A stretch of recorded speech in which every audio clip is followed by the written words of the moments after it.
I will going to read the bee and the flea.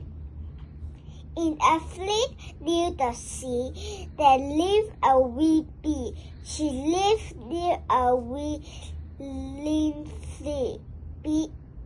The bee lived in a hole in a tree near the beach where a bee came from the east.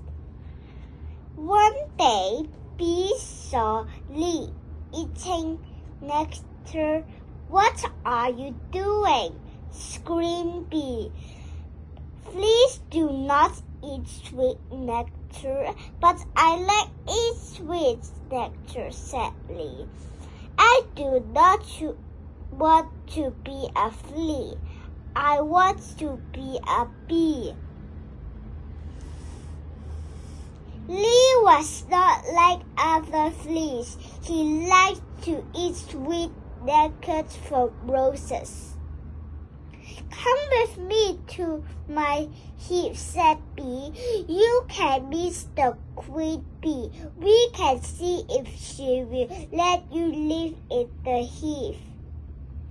So Lee leaped on Bee's back, and off they went to the tree. "I always dream of being a bee," said Lee.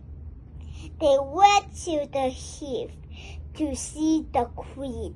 She was sitting on a big seat. "I have come to speak with you, my dear queen." "Can Lee the flea live in the hive?" "Is a dear," said the queen. "He can live in the hive for free if he keeps it clean." Each day, Lee was sweep the hive 3 times. The queen let Lee feast on sweet nectar. Bye-bye.